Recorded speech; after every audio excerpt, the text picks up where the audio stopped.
So we're back into it. I've got Carl with me as always. Carl, good evening.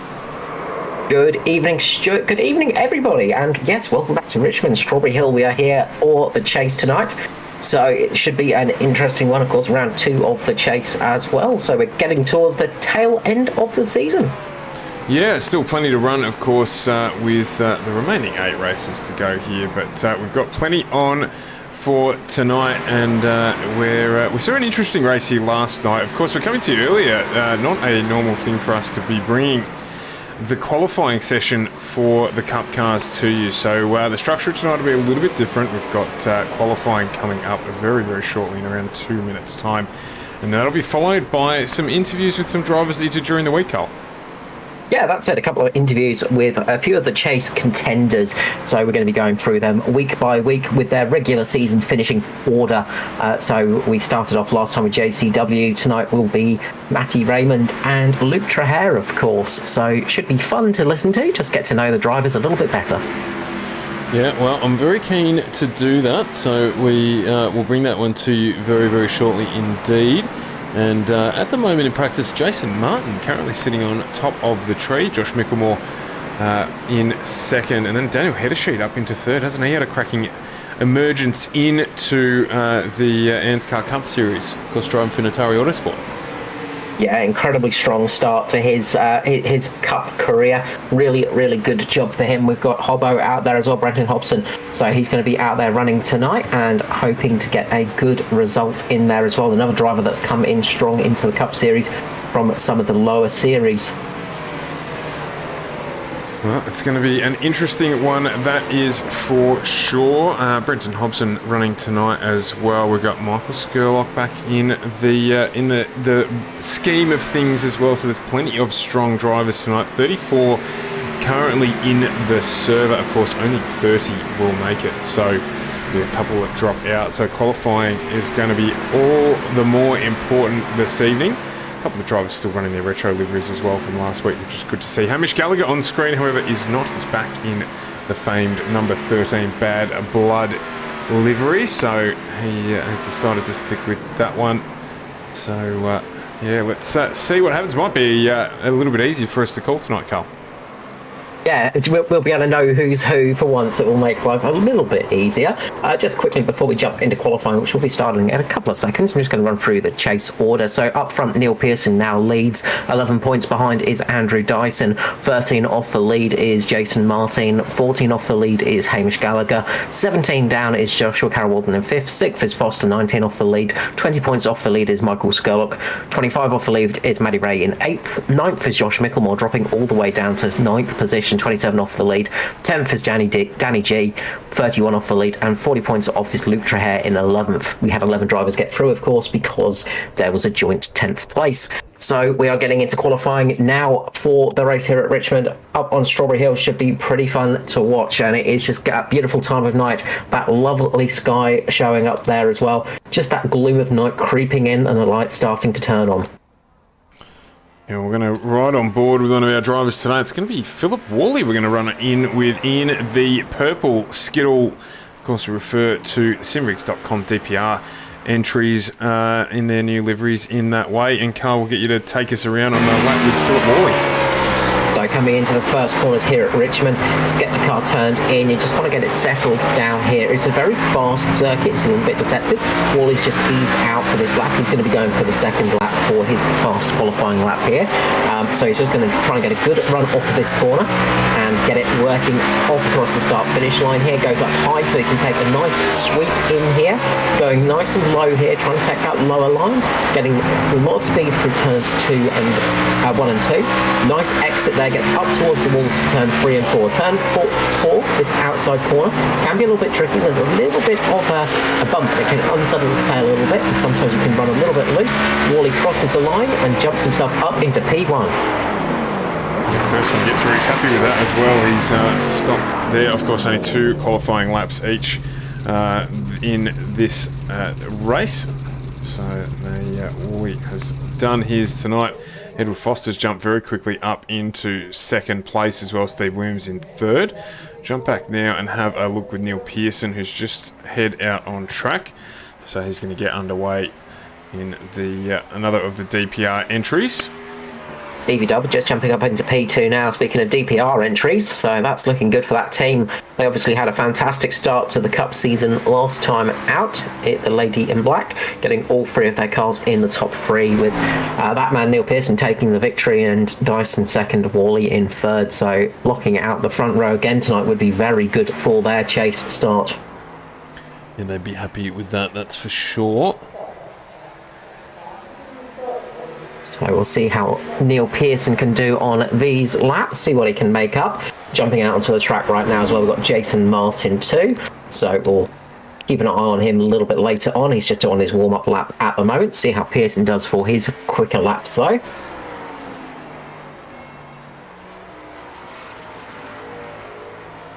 Yeah, I was just having a look through who hasn't run yet. We've got Matty Ray just jumping out on track. Luke Trahair is into his second flying lap as well. Jason Martin just getting things started. Pearson up to P3 there, so DPR are looking very strong at the moment. But watch out for Jason Martin, I've got to say. As we see somebody just clipping the wall there. Couldn't quite see who that was. That was the 041. So Andrew Dyson there clipping the wall. That's not what he needs to have happen. Jason Martin, though, keep an eye on this one because this might be a fast one. Josh Micklemore jumping to the top of the board. Jason Martin coming around, see what he can do, and he goes even faster. It was looking good for DPR, but now Mitch have come out and they are saying, look, we're going to show you how it's done. Martin and Micklemore taking out the front row at the moment. With Danny G just finishing his second flying lap. How does he fare? Jumps up to P10 in the Mitch Motorsport entry. We've got Dave Douglas out on track now as well. He's having a run in the 199. Was joining us for special comments last night as well. In-car commentary never hurts. Dave Douglas, always good for that. And look from the outside and from the inside here with Douglas. Get a good picture on how things are going. Gets a little loose there on the exit. Saw a little bit of that last night as well. Any cautions too. 10 cautions in fact last night. So we'll see how we fare here tonight. Oh, just gets a lot of wheel spin getting up to the line, but manages to get a good lap in there for Dave. So he manages to get to P12 despite that wheel spin at the end of that lap there. And a big slide off the end there. So we've got just on 30 seconds left in qualifying. So that will be the last of it for everyone. So it will be Jason Martin who's going to take out pole position with his teammate Josh Micklemore in P2. And we have a DPR lockout of row 2 with Philip Worley and Stephen Williams, and Neil Pearson and Luke Trahair will be starting on row 3. That's a good qualifying effort from Trahair. Just popped up there into 6th place, and then Edward Foster, Brenton Hobson 7th and 8th with Hamish Gallagher and Danny G 9th and 10th. So the usual suspects all up inside the top 10 there, and that was a good qualifying effort from them.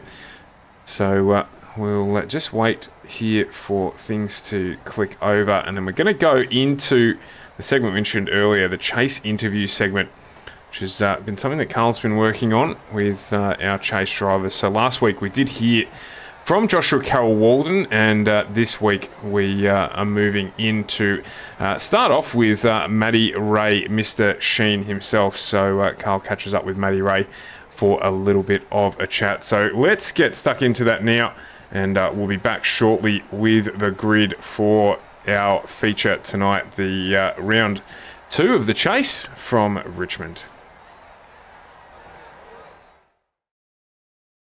And we have Mr. Matty Raymond. Matty Ray, congratulations on making it into the chase this year. Yeah, thanks, mate. Appreciate it, too. Obviously, getting in by the skin of your teeth this year, making it with JCW in the 10th position. We have 2 number 10 drivers this year. A little bit odd, but it's actually the 2nd year in a row it's happened.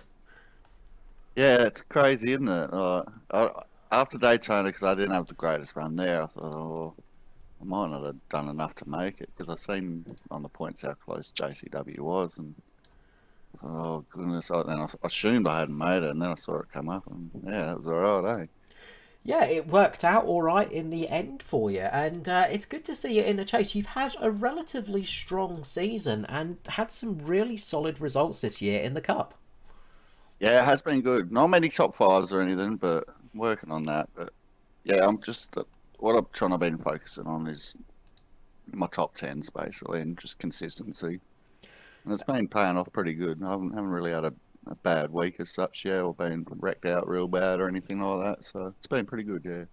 No, consistency has definitely been key. Of course, we see you liking to start a little bit further down the field and not worrying too much about qualifying. Is that something we're likely to see into the actual chase, or are you going to be possibly trying to get the car up there a little bit higher for the races there? Well, it depends. If I got teammates that can make it through qualifying, certain races like Dega and whatnot, might stay at the back. But otherwise, yeah, I'll be pushing pretty hard through qualifying. I imagine the whole team at SRM were pretty happy with you getting through into the chase. Yeah, it was pretty good, eh? Yeah, we went and had a beer and a bit of a celebration, so it was pretty good, yeah. No, any excuse for a beer is a good one. So, just quickly, what got you into iRacing and what got you into oval racing predominantly? Well, basically, ever since I was born, there's been some form of race car in the shed. My dad has always built race cars and then race engines and whatnot, and he raced cars. I raced like junior speedway when I was young, and my brothers raced a super late model for quite a while. So it's just been in the veins, really. I've always loved oval racing and NASCAR. Watched it since I was a kid. Yeah, just love it. I can't get enough of it. And stumbled across iRacing through one of my teammates, Nathan Rawlack.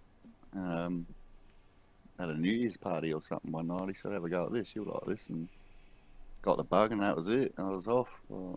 So, The yeah, bug, love it. the bug bit, and the expenses started to come out. Yeah, that's it. The bank balance took a fair wallop, and here I am. That's always the problem. At least it's not as expensive as Full Metal Racing, though. No, that's it. You only buy it once, and you don't have to spend a week fixing it. It doesn't hurt. When you You, hit the wall, it's good. Yeah, you don't have to stay awake until 6 a.m. the next morning trying to put the yeah, engine back exactly. together. Yeah. Yeah, if I fall asleep, I'll fell asleep, but I don't wake up in a hospital like, oh, how'd I get here? Well, That's pretty good. that's always a good thing. I mean, waking up in a hospital is never a fun That's experience. not a yeah. It does make you scratch your head sometimes. So, what sort of rig do you run for yourself? I've got pretty basic entry level stuff. Like I just run a G920. I've got a GT next level. Next level racing GT Pro cockpit. And computer wise, it's nothing too fancy. Just a 1060 with like an i7 series GPU in it and single monitor.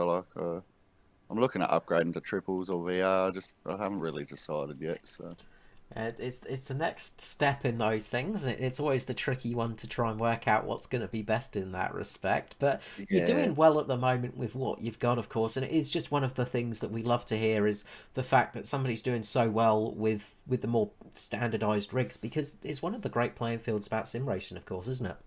exactly. Yeah, you don't need to spend $1 million to be quick.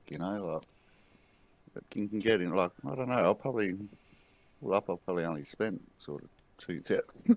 Oh, excuse me, $2,000 I think, all up computer and rig, but it's all second-hand stuff. But yeah, it's been going for a while now. So Yeah, most importantly, it does the job for you. And speaking of doing the job, where do you reckon you're going to get the job done in the chase? What's going to be your track for?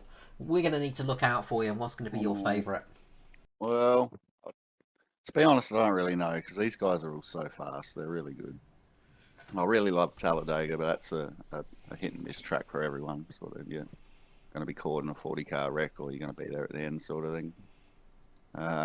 Other than that, I don't mind short tracks. Maybe Martinsville, and I do like Richmond a lot too, and Bristol, up and down. Love hate relationship with that place, but yeah, I'd probably say Richmond or Martinsville. I think I might do it right there if I can qualify all right. Well, we'll keep an eye out for you for those rounds. Look, best of luck in the chase. Congratulations on getting through, and I hope we get you back in the booth during the chase as well to have a bit of a chat to you after the race. Yeah, cheers, mate. Appreciate it. So, Thank you so much, Matthew Raymond. It's been a pleasure, and we will hopefully see you again soon. cheers, mate. Thank you.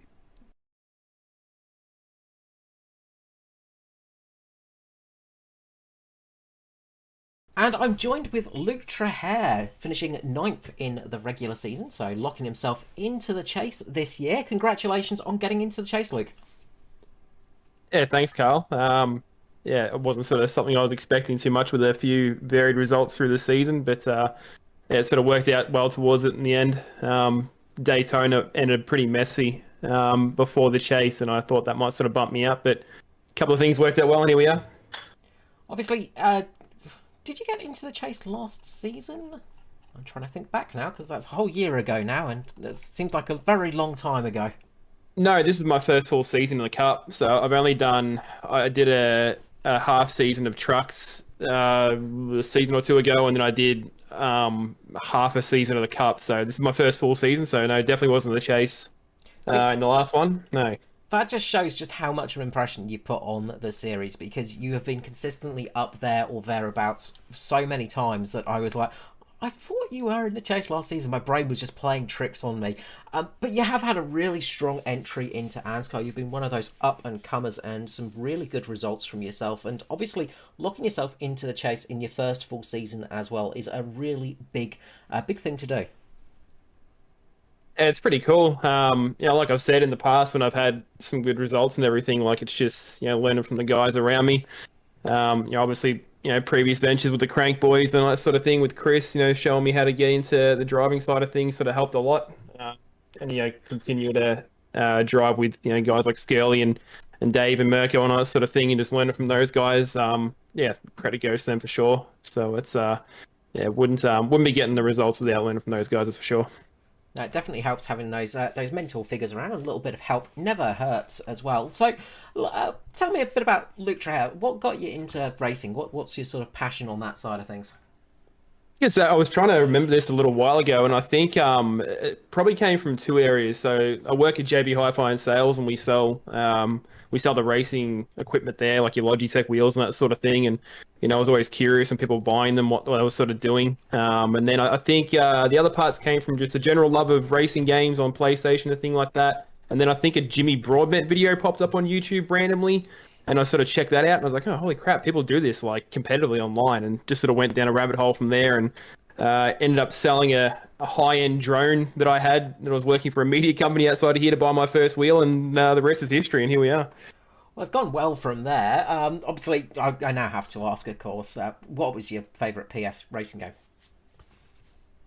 Oh God! Well, I mean, I always liked the F1 games, that sort of thing. Like going back, the first one I probably played on the original PlayStation was one of the very early F1 games. And I couldn't remember the title of it, but it would have been like the early 2000s, like the very early 2000s for sure. Like maybe 2000, 2001, something like that. And then just the Tonka games as well, the Tonka Touring Cars games. I like those early. Actually, the Tonka Touring Cars 2 was probably definitely my favorite. That's what sort of got me into the racing a bit, I reckon. Yeah, absolute legendary game there. So what got you into oval racing?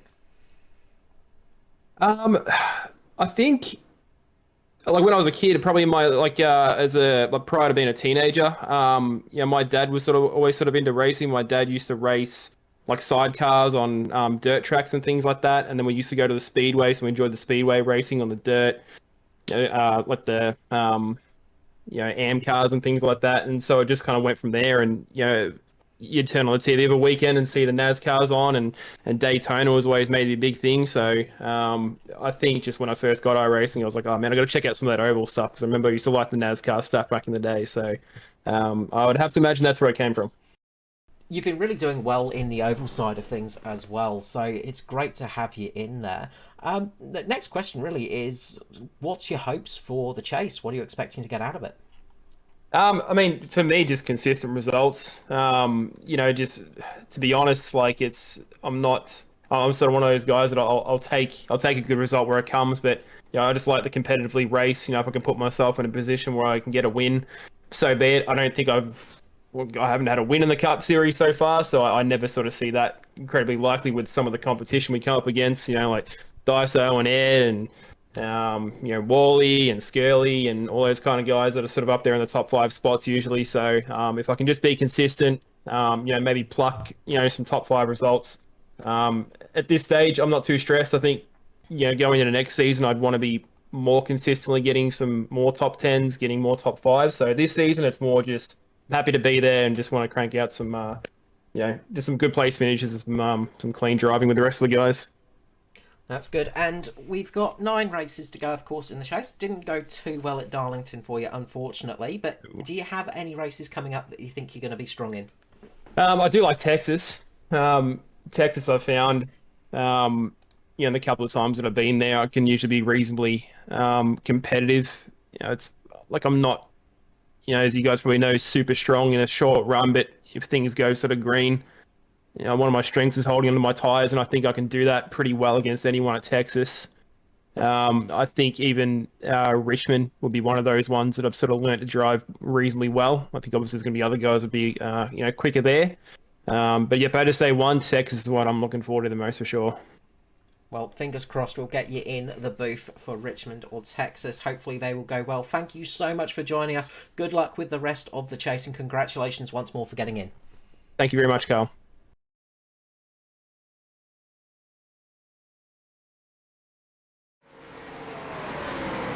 So there you have it. We've got a little bit of an insight into the world of Luke Traher, and of course Matty Ray before that, Mr. Sheen himself. So we're into the final stage. About 30 seconds left here of warm up if the drivers need it before we get stuck into this race tonight. Carl, what are we expecting to see? It's going to be a race of attrition a little bit. Expect to see a bit of struggle. These cars they got a lot of horsepower underneath them, of course, and this track is relatively short but relatively fast. It's very easy to lose the rear on exit. Tyre management is going to be key. Fuel is not so much. It's not really that much of a problem for fuel. So they could easily do a one-stop for fuel, but tyres are going to be the key thing, and avoiding accidents when they happen. It's going to be trying to keep your nose clean to the end of the race. That's going to be the hardest part for all of these drivers. Yeah, we did see last night an attempted run to manage tyres from Dave Douglas, but didn't quite pay out as well as he had hoped because he ended up getting caught up in a couple of incidents. But we'll see how we go tonight, and we're just waiting for this to flick over, and then we will get you on track. Wait for the cars to jump up onto the grid and get ready to go, of course. The drivers give their last little shake around and stretch before they finally get ready for the race. Okay, so, and once again, technology is deciding to challenge us. It's just come up with the wrong round there, but we'll overlook that. It actually isn't round 3. We're into round 2 of the chase here on FGM eCast for the ANZCAR Cup, and things are starting to get heated up. So let's have a look here at the grid. As we said before, it is Jason Martin and Josh Mickelmore, Mitch Motorsport 1-2, followed by a DPR lockout of row 2 with Philip Worley and Stephen Williams. Then it's Neil Pearson and Luke Traher just behind them, followed by Edward Foster and Brenton Hobson. Hamish Gallagher and Danny G round out our top 10 before you head back to Barry Neal and Michael Skurlock as we get underway with the warm-up lap. Then Dave Douglas and Ruben Phelps, followed by Joshua Carroll-Warden and Andrew Dyson. Then Ryan Jones in the 111 with Norman Clark behind him, or next to him I should say, followed by Mirko Dortnack and Lachlan Urquio. Then it is Justin Witcher and Matty Ray behind next to him, followed by Riley Curtis and Daniel Heddersheed. And then as we get back to the final couple of rows, it's Greg Spencer, Scotty Griffith with Nigel Patton, Raymond Yeager, Phil Otto and Paul Jackson, rounding out the 30 starters for this, the second round of the chase on FGM eCast as part of ANZCAR. Yeah, it's going to be that man we heard from before, Luke Traher. He's going to want to have a good result tonight to help with that poor opening, as well as Josh Mickelmore, of course. He came into the chase with the lead, and he's come out of it way down in the championship point standing, so he's going to want a clean night tonight. Jason Martin, of course, we know how consistent he can be in the purple Mitch machine. Will he get a good run tonight? The Mitch cars ran well last night. Will the same be said tonight? But watch out for the DPR train behind them of Worley, Williams and Pearson. Luke Traher, Foster there, Hobbo as well. Hobbo is racing it for himself. He's not in a championship. He's out there to prove that he's got it to race for the chase for next year, of course. So one of those drivers that's putting it in Same for people like Heddersheed, and of course the rest of the drivers out there trying to get that regular season championship position set. Pace car comes in. We're about to go green for round 2 of the chase, and it is Josh Micklemore getting a good start away. Sorry, Jason Martin getting a good start away from Josh Micklemore. You can see Philip Wally getting down on the inside of Josh Micklemore there, starting to try and actually make a move and try and force Micklemore up a little bit wide and try and get in between the two Mitch cars. Yeah, absolutely good start, as you'd expect to see from them at the front. Teammates working together. Pearson getting the move done on Williams. He's got Foster all over him now, Williams. So he is going to be under some pressure at your hair as well. So you can see there, just down on the inside is Edward Foster. Foster getting down the inside of Williams there, trying to make the move there. The insides can work out really well at the early stages of this race. Generally later on it goes, mid part of the track works better for you. You can sometimes run that high line too, but you have to watch out for... Oh, as Luke Trahair's gone round, does he save it? Just about for Luke. He's just about managed to keep it going, goes across the grass, saves it, gets across the infield, and he'll just feed back into the track, but he's going to drop a whole heap of positions, dropping them down to about 22nd, 23rd position there. But importantly, he saved it. Good save from Luke Trahair, so he's done well there to get them saved. Otherwise it could have ended up pretty bad for him, I think, down into the wall there, but just managing to avoid that, so a good result from him from a bad situation. Yeah, he just cut across the dogleg, the D-shaped. There's a sort of D-shaped oval here, and there's a little bit of grass across the infield section of the front, sort of the front corner. So he just cut across the grass there and managed to get back on track in the perfect position to feed himself back in. So he's just going to have to resettle now and then just work his way back up the field. But there was a lot of positions lost. That's just going to hurt him later on in the race. Somebody else just going sideways. That's Dave Douglas losing the car as well. Dave Douglas just losing it out of turn number 2. I think he actually got a little bit of help from JCW, did he? No, just very close for JCW actually hitting him. Dave Douglas getting all crossed up on the exit. JCW just doing a good job to avoid that incident. Absolutely. Make sure that you try and keep it as clean as you can in this early part of the race. You don't want to be jumping into pit lane early. Typically not given that. If it stays green, 150 laps, but if it stays green, it will be a one-stop affair, so you don't want to be doing unnecessary stops. It's important to keep the car out there. The longer you've got on the racetrack, the better. And the more time in pit lane under caution, of course, the better as well. If you can get that car in for a caution stop, that's going to work out a lot better for you than if you come in on a green flag stop, of course. But if we do get a long green section here, we might see some drivers rolling the dice a little bit, going for a two-stopper with their tyres, because tyre drop-off can be one of the things that is noticeable after about 30 to 40 laps. So we might see some people thinking about that later in the race.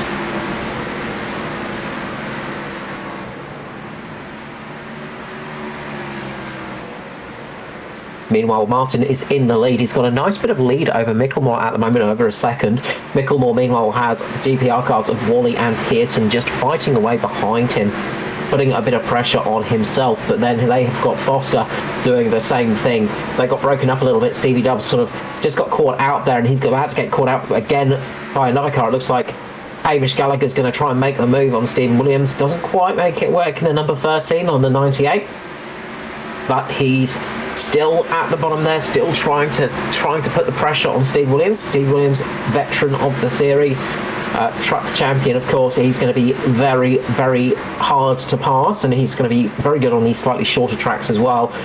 Richmond, of course, one of those tracks that's 3/4 of a mile long, so one of the shorter tracks of the series, but it's almost a hybrid of a short track and a super speedway. It's a strange little place. It does catch you out a little bit because it's such a fast short track.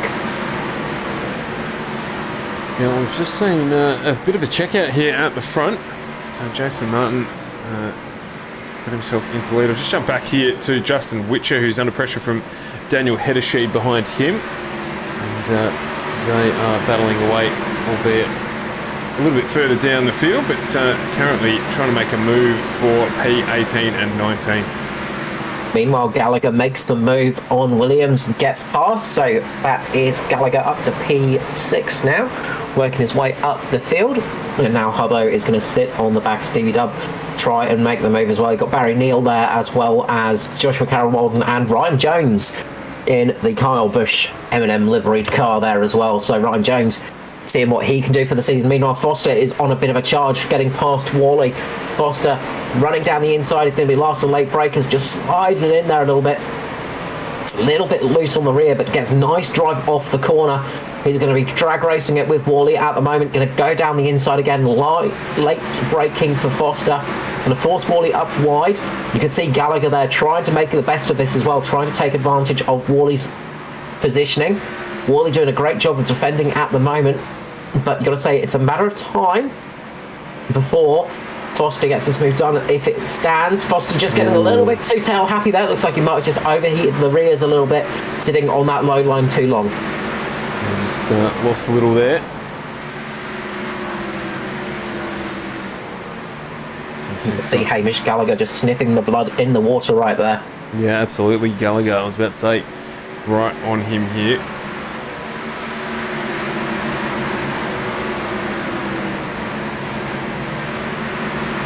And just sitting behind those two is Brenton Hobson as well. He's managed to get past Stevie Lubb. So Hobbo putting on another good show in the SSR car. Again, having a good run out here. We've not seen him too many times in the series, especially in the Cup at least, but we have seen him out there in a few of the other rounds of the ANZCAR series, especially with the Xfinity, and he's been very strong and felt confident to come up to the Cup series as well, and that's a great thing because we know that he's going to bring a lot of competition with him. So it's no surprise that he's comfortable doing that because he is very, very quick in just about anything he drives. So as you can see now here, Hamish Gallagher trying to get now down underneath. He's gone deep under Edward Foster there. So he's going to try and close this out if he can. Teammate Jason Martin just, sorry, that is actually Philip Worley there, just used to one purple car on track, but now there's two. And Philip Worley just up in front, so this battle livens up. Hobbo right on the back, as you said, just a little bit further back there, Stephen Williams. He's got Joshua Carroll Walden and Barry Neal putting pressure on him, so yeah, doing what they can. Yeah, they are really sort of racing hard at the moment, and it looks like Gallagher's just pulled out a little bit. He's just going to let his tyres cool down a couple of laps. Obviously, as the night goes on, the track temperature will drop a little bit as the night sky comes across. It's still about 32 degrees track Celsius, 28 degrees air temperature at the moment, so it's still a little bit warmer out there, but as this race goes on, it will cool down a little bit, and that will help for passing.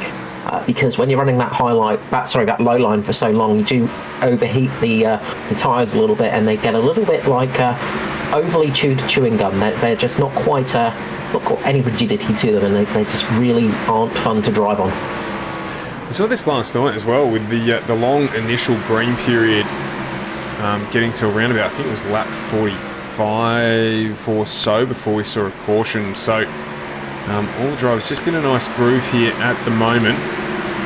That's still obviously plenty of race time to go. Looking at definitely making that halfway point, as you said, in terms of tyre life, if we don't have any caution periods, but doing that is another thing. It's not as easy as it sounds, particularly as it starts to tyre after a long stretch without any caution periods. Dave Douglas now putting some pressure on Lachlan Urquhart. You can see there Damien Hedersheed's moved up a little further as well. He's currently now into 18th, up 6 positions from his starting position on 24th on the grid. So a little bit of pressure now. Lachlan had a night to forget last night. He'll be looking to fix that up again tonight. Yeah, OPO's had some really good drives this season, and he's knocking on the door for those good finishes in the Cup Series as well, but and Xfinity as well, but luck has not always been with him. Just a few instances where he's just been a bit innocent in that. Another driver that was looking relatively strong last night was Ruben Phelps as well. He's down there in the mid-pack at the moment, currently sitting in P15. So he's going to hope for a relatively quiet night and just work his way up the field as he goes on through his night as well. So may not be the most spectacular start to the race, but that's not what's important. It's how it ends, and that's the thing. You just got to keep in it to win it, of course. So just keeping it out of trouble, just keeping the cars clean, that's the important part at the moment. Meanwhile, the front three have pretty much broken away from the main pack. You've got a 1.8 second lead over Josh Micklemore from Jason Martin. Martin in the lead there.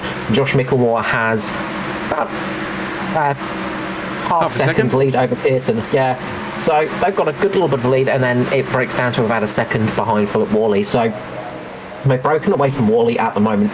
Foster's just looking at this and thinking, I really need to get past Worley because he's becoming a bit of a cork in the bottle at the moment, because he's stopping Foster from getting up there, but most importantly, he's stopping Gallagher from getting up there as well, one of the other Mitch cars.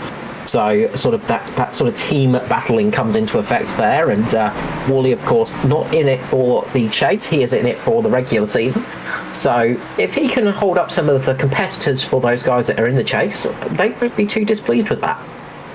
No, team strategy very much a thing in NASCAR, so you'll be mindful of that. He's mentioned it a couple of times on the stream, particularly when he's made it onto the podium, that his role here is very much a support role for Neil Pearson and for the rest of the team as well, because I'm pretty sure, other than Dyson, Stephen Williams in the chase group? No, Steve Dobbs. No, so Andrew Dyson and Neil Pearson, so they're very much playing a support role there, and he knows that. Mirko Dortnak's just come off track, so he'll be playing that role where he can. Yeah, just sort of doing support for the team, and that's what you want sometimes. But he's got his regular season to think about, and he's getting the experience on these ovals as well. We know he's quick on the road circuits, but he's just getting that little bit more experience on the ovals as well, and he's been doing a great job, Worley, of just getting up there with speed and really showing another new face to the series that's got some talent. Meanwhile, Danny G has got Michael Skurlock all over the back of him at the moment, and Skurley in the 350 is going to try and put the move on Danny G in the 24 Mitch Motorsport car. The Welsh wonder, Mr. Skurley, is getting underneath him, and he is running away with it like a BMX bandit, getting underneath Danny G there. Now he's got to try and hunt down Ryan Jones. Yeah, absolutely. Just noticed there as well a new livery for Danny G. Yeah, I think that's it. It's the new old livery, he's calling it. So that was, I think, his original colours back in the day, I think he said, and he's upgraded to this one. So slightly different colours for us to keep an eye out for, with the blue and white, but a very clean looking car. Really nice colours on that vehicle. Skurlock just quietly lurking as he does. He's sitting in 12th position. Hasn't made any moves yet. He's got Ryan Jones up 6 in front of him, and a little bit further up the way, Joshua Carroll Walden, as well as Philip Worley, has succumbed to the pressure of Edward Foster, and now looks as well like he's going to have Hamish Gallagher go past him. Brenton Hobson just sitting in the background there, jogging on the spot, waiting for his opportunity. So you can see how much Foster's being held up there, because he's bolted. He's already half a second up the road and on his way to try and hunt down Neil Pearson. Yeah, what did I say about cork in the bottle there for Worley? And he is doing a fantastic job just to help out Pearson at the moment, just by keeping those guys behind him. And again, he's managed to stop Gallagher from getting past once more. Gallagher just having to fall back into position again and just let those tyres cool off a little bit.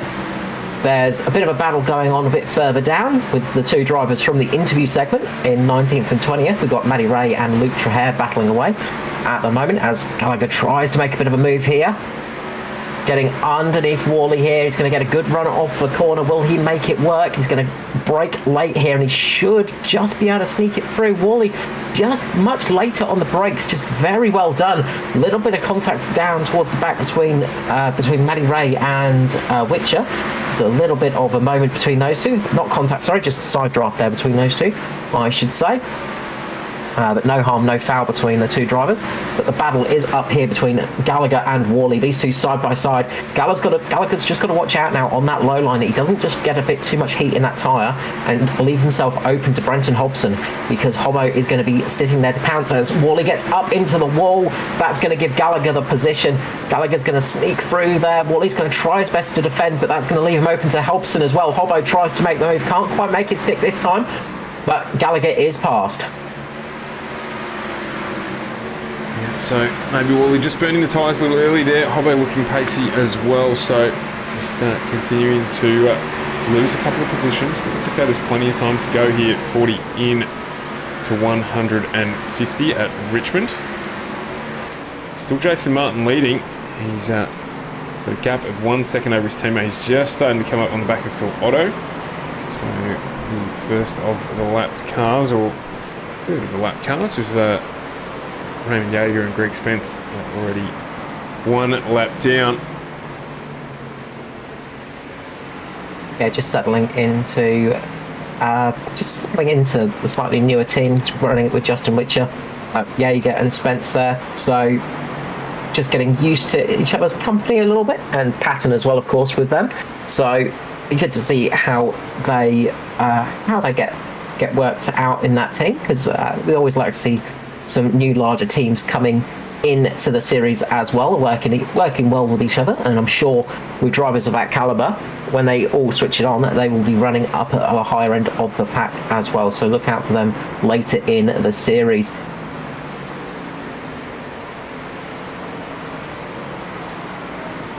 So having a look through the field here, Wally now has got Hobson all over the back of him, so he's got plenty more defending to do. Steve Williams hasn't quite closed the gap down yet, but he's got Barry Neal right behind him. There's a decent gap between Neal, Carol Walden, Skurlock, Ryan Jones as we get further back down the field. Hobbo's getting a really nice run on Wally right there. Just getting a really nice traction off the corner, but he gets a bit loose, loses the rear end, manages to save it. That's going to cost him a couple of seconds, and luckily he's got that gap behind him to Stevie Dubb, so he can just slide back in there. He's just going to need to let those rear tyres cool down again a little bit, and then go back on the attack a little bit later on. So that little battle has evened itself out for the next couple of moments, but we have got a juicy battle forming behind Stevie Dubb. With Barry Neal, Joshua Carroll-Walden, Michael Skurlock, and soon it will be Ryan Jones, Danny G. So all of those cars are pretty much catching up at the moment. So watch out for that one to start unfolding as the laps go on. Lap 45 now of 150, and we are still green. Still green, still going. So we lap 75, we'll be expecting to start to see people consider pitting in. As Andrew Dyson just has a blink there. Dyson has actually been into pit lane already. Yeah, I'm wondering so I think maybe you got a flag for that. I'm wondering actually what happened to Dyson, because he dropped right back. Check. Early on, I think he started from pit lane, so I think that's what's happened. Is Dyso's actually started from pit lane, so he had to start from the pit lane, so that is why he's so far back. So unfortunate there for Dyson, because yeah, he qualified pretty well, but he's starting from pit lane, and that's just dropped him right to the back of the pack. So obviously some kind of... Not a penalty or anything? Not that I recall, so I think it might just be some kind of mechanical issue, so some technical issue, some mechanical issue there for Daiso, so unfortunate for that. We have seen in the past some drivers missing the start sometimes because they're taking a quick comfort break and don't get back to the keyboard in time to press the right button. Not unheard of, but not saying that's exactly what happened, but something's happened for Daiso where he's missed the start, had to start it from pit lane. But he's doing a great job of recovery. He's working his way up the field at the moment. He's currently in 24th position, but he has got the cars chasing him down to put him a lap down as well. So he's trying to keep on the lead lap at the moment, and he's going to be hoping that he can keep up pace and keep on that lead lap. Otto just sitting nice and high there, letting the guys come through. So Brent Hobson makes his way past. He's dropped off a little bit here to Philip Wally. Just said that's all those tyres cool down. Michael Skurlock makes a move on Joshua Carroll-Walden just a little bit further back in the picture. So Ryan Jones as well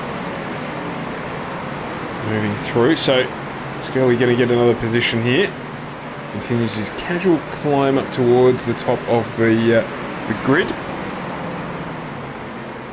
JCW not quite giving up yet, but I think Phil Otto is going to spoil his night. So just a moment there, just Phil Otto just not doing anything wrong, just the fact he was sitting up there just caused JCW just have to ease out a little bit. Looked like maybe Mirko Dornak just had a moment again, so it looks like he's going to come into pit lane and he's going to be one of the first cars to stop. So I think we might be seeing the first of the 2 stoppers here for Mirko Dornak. He's a lap down, so I think he's just going to gamble it and see what happens. Yeah, so up in the wall there, it looks like Nigel Patton as well, so he's just ridden it around. So just getting lapped by Michael Skurlock here as well, so starting to get into a little bit of traffic. Matty Ray in the meantime still sitting there behind Justin Witcher. So he hasn't managed to get the move done. Scotty Griffiths just sitting with him as well.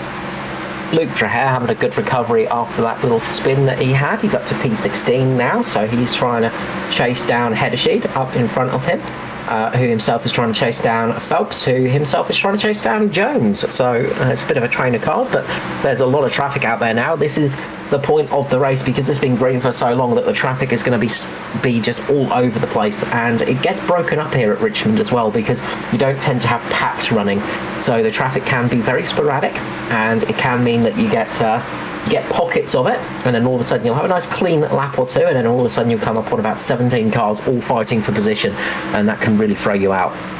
So I've said this before, and put the blockers on him, but this exact type of race suits Luke Traher. So even though he's obviously a lot further down than he would be happy with after that early incident, it happened on lap 1. So he's really good at managing his tyres over the long run, and this is the type of race where that's going to help. You know, no cautions, 58 laps in, and you definitely through that you can see him back up in the 16th. He's nearly in 26 or 27 on that forward. Excuse me, and this type of just gradual progression back up through the field suits him really well. Yeah, it does. It really does. I was just glancing at the reflection on the actual glass there. That just looks fantastic. Just some of the like graphical updates, you know, it looks very cool. Just how it actually renders. I'm just impressed by how everything looks these days. But yeah, it's impressed by the reflection car. Yeah, that's it. I remember back when, you know, racing games didn't have mirrors, so you know, it was just 4 blocks in your mirror, and that's how you know something behind you. But yeah, really good run from him, and he tends to be very, very good on his tyres as well. So keep an eye out for Traher. He's very right on the tyres, tends to keep them running well, and he's one of those drivers that could pull out a surprise tonight. So. Just it's not over and done with yet for him, for sure. Meanwhile, up the front, Jason Martin is still setting some great lap times. He is one of the fastest cars out there at the moment. Still very much in the lead, over 2.5 seconds in front of his teammate at the moment as well. So he is really pulling out a nice gap as it stands, and just flying out there. You know, they've lost a bit of time from tyre degradation, as you would expect. They were doing 21.8s in the beginning, 21.8, 21.9s, sort of low 22s, now in the 23.2s. So, you know, about a second and a half or so lost in tyre degradation, but it's not super heavy. And this is sort of, as I said, I reckon they'll probably try and take it out to around 80 and see if they can sort of take that to about 80 or possibly even 90, and then dart into pit lane and see how they go from there. But you might see a couple of different strategies, some slightly more aggressive tyre strategies, trying something different if we remain green here tonight. Always that gamble. Got 50 odd seconds in terms of the pit lane transit time with tyres, so it is a gamble. 50 seconds a lot here under green flag. Even those being lapped, 50 seconds is 2 laps down, so you know, there's a fair amount to be gained there. It's not the easiest thing to just get back, particularly if there's a caution then as well. So we'll see. It might be someone like a Luke Traher who plays that strategy and just manages tyres. We know Dave Douglas tried it last night, so it'll be in their minds. driver that's trying something different is Riley Curtis. So he is out there at the moment in the A1 Sim Sports car. He's on the fresh tyres at the moment, just getting underneath Philip Worley. And you can just see the speed of difference here of fresh tyres right now. Riley Curtis setting 22.4s at the moment, so about a second faster than everybody around him. So he's going to be absolutely flying, and he's not got worn out, horribly chewed up tyres to worry about as well. He's got nice sticky bits of rubber on those boots, so he'll be absolutely flying, well, cruising up to the leaders, I'd say, relatively shortly, and getting at least one of those laps back. But he will still be a lap down. Crucially though, when everybody else pits, he will jump a fair few people as well. So he's planning on a little bit of the undercut here, but we have seen often it is the overcut that works out best. So especially in a green flag race, as it comes towards the end of the stint, just depends on when you stop, of course. But Riley Curtis trying something different here tonight. So he's rolled the dice, and we'll see how that one works out, just behind Foster at the moment. And swings it underneath Foster and just gets straight past him there. Not anything Foster needs to worry about in that respect, because you know, it's not a car that he's fighting with at the moment. Foster's currently sitting in P3. He won't be too unhappy about that, especially with last week on his mind. Yeah, not one of Ed's more favoured memories, I imagine. That one is Hamish Gallagher gets a move done on Neil Pearson in P4, so that is a change for position. He can hold it there. Gallagher as well. Pearson's not going to let him have it for free. Now you'll see right now Gallagher has got the high line, so he should get the run off the corners a little bit. Pearson's going to be on that low line, just drifts up a little bit towards Gallagher as they come across the bootleg, the D-shaped part of the oval, but Gallagher gets the move done, just that little bit more pace off the corners. And this is the time where that low line doesn't tend to work out as well for you, because your tyres are a bit ruined, and there tends to be a few little bits of extra rubber down there that aren't quite going to give you that time. So you want to keep that sort of slightly middling line now, not running too far low, too high. So you sort of see where Hamish is running now, just that sort of coming in sort of nice and high, just using a sort of nice apex there, just keeping in the middle of the track. And that's going to be the favoured line for all the drivers tonight. Or when they're running out on their own, of course. But it's a different story when you're racing against somebody, because you then have to try and find a line that driver is not on. So it is now Mitch Motorsport, 3 of the top 4 positions. A reprieve at this stage of the evening against last week, where it was a DPR 1-2-3. Edward Foster, the only thorn in the side at the moment, sitting in P3, 53 Natari Autosports entry. So just starting to see now, there's 3 drivers jump into pit lane: Joshua Carroll-Walden, Daniel Heddersheet and Luke Trahere, all deciding that 73, or basically halfway through the race, is enough. So they've decided to cut it completely in half, take a little bit of a risk now. The caution comes out now, they are going to be ruining that decision. But if it remains green, this could pay off in a big way for all 3 of those drivers. So they're trying something different now. You can see up at the front, Riley Curtis is just going to dart past Jason Martin right now. So he's going to fly past him and take a lap back. So he's now only a lap down. Only a lap down, we say. But we did see sometimes, you know, being a lap down is not a bad thing. You can get them back in oval racing. We had Brenton West last night, 6 laps down at one stage, and ended up back on the league lap within the top 10 as well. Yeah, he did, finishing 7th. So Martin pitting. I'm surprised at this. Very, very surprised. Martin still in the 23s. Pretty much the whole field sitting in the 23s, so losing time. So I'm surprised to see with the gap that he had, that he jumped in this early. Josh McLemore's jumped in, so has Evan Foster, Michael Skurlock as well. I think they are just not wanting to risk that undercut. They can see the times and they know that there's not a huge loss on the tyres. So the tyres plateau a little bit, so it's not like you're going to be gaining 5-6 seconds a lap on the tyres. So they are going to take a little bit of a gamble now. Of course, we'll see some drivers taking the opposite gamble, sticking it out there just in case we do get a late caution. So this is going to be an interesting one. Jumping back, Cullen, have a look. I reckon Ed Foster just took rear tyres then. Just right. No, rears. You can only take sides. So okay, just the illusion of being too far away. You certainly took all four then. Yeah, he took all four. So yeah, I thought that would be an unusual decision, but it wouldn't be the first time that something weird's been tried to see if it got an advantage. But no, so it's just my eyes. That's all right. You'll have to come and pay me a visit, and we'll make sure we can fix those eyes up. There's Neil Pearson now still in the lead, having not yet pitted. Philip Worley right behind him, Steve Williams. So we've gone from a Mitch Motorsport top 4 to a DPR top 3 now. Yeah, Neil Pearson he's got the lead.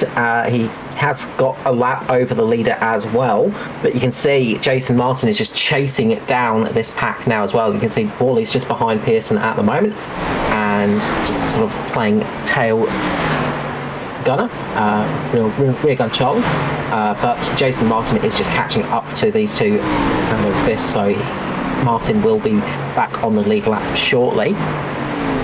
So they'll see how they go with this one, because again, as I say, if caution comes out now, this will work out perfectly for people like Pearson and Worley. But if Martin and Nickelmore and everybody like that gets on the lead lap, it's going to hurt. And you can see Pearson's actually going to come into pit lane. So Pearson coming into pit lane, just loses the rear on pit entry a little bit, but gets it in, gets it slowed down, and gets into his stop. That's going to give Philip Worley the lead of this race. Yeah, absolutely it is.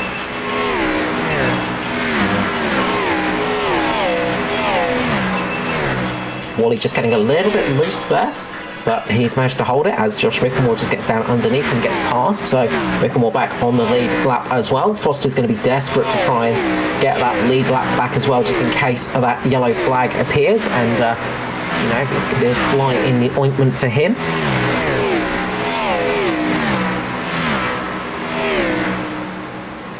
So this is the thing you've got to be careful of right now, is it sticking when you pit early, is if you sort of get caught and you are a lap down, it does affect you, but Foster is now back on the lead lap. So crucially for him, on the lead lap, Pearson is back out there.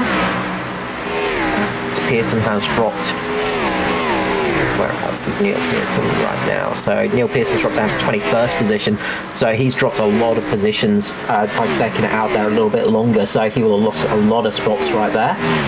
Foster has got a bit closer to Josh Mickelmore and Jason Martin as well, so this has helped Foster out a little bit. And of course, we got those guys that came in a little bit earlier as well, so JCW jumping up quite high as well once everybody does their pit stops. So we'll wait for all pit stops to work themselves out as well, because obviously then it's a little bit easier to tell the full story. 65 laps remaining here at Richmond, though, for round 2 of the chase for the ANZCAR Cup Series here on FGM Ecast. Jason Martin just cutting through the field at the moment. 22.4 last time around, 23.5 and above for the remainder of the field who haven't pitted as yet. So his next on the list is Andrew Dyson, who's 4 seconds up the road, so it'll be few laps before he is on the back of him. Josh Mickelmore going with him, Edward Foster the same. So to say this undercut or overcut is definitely going to be a problem. Just hanging out now maybe for a caution potentially. Yeah, they're sort of praying that a caution does come out. A few of them are coming into pit lane. Scotty Griffiths, Norman Clark at the moment. Worley Williams, Barry Neal, Ryan Jones, Andrew Dyson will really want a caution flag soon, because that will help them out immensely. But Jason Martin is catching up at a vast rate of knots. He's only 15 seconds off the lead of the race now, so he is really catching up to Worley. Yeah, and if they're not careful, it will mean that they drop a ton of positions. As you say, Neil Pearson came out 16th on track. He actually lost the position to Luke Trahair as well, who at time of pitting was in around 16th position, so he's dropped a number of places. Yeah, Trahair and Heddersheet, of course, as well. Heddersheet came in on that earlier stop, so that early stop does help out a little bit, but now Neil Pearson is just getting past Trahair, so Pearson's on those slightly fresher tyres, so he's trying to put some use to those at the moment. as Barry Neal comes into pit lane, gets a little bit of a lock-up, but gets it stopped. So the good thing for Pearson now is he has those slightly fresher tyres. It's not by much, just by a couple of laps, but it just gives you that little bit more confidence sometimes in the corners. Barry Neal in pit lane. Trying to work out here. I think Wally's going to come out way down. He's going to come out probably around 23rd or 24th position. Sorry, there are a few cars in between. Sorry, you are a lap down, but still going to drop a ton of positions. You can see Neil Pearson getting past him there. I'd say he'd come out behind Lachlan Urquio if he pit now, so he's going to come out about 24th. Yeah. So, it's a lot of work to do from there. 57 laps left after this one.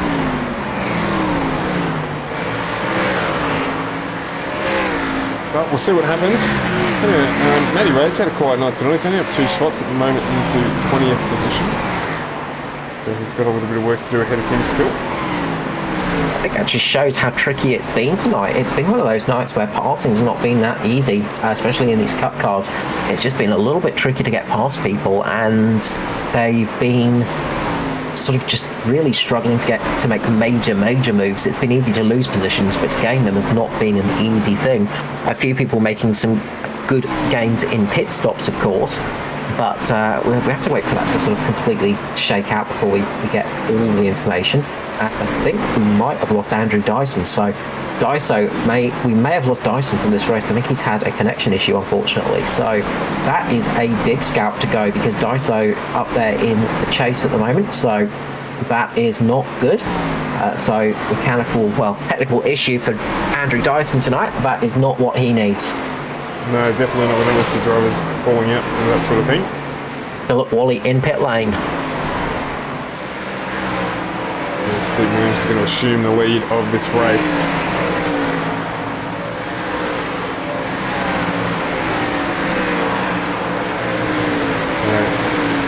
how long will Williams stick out there for?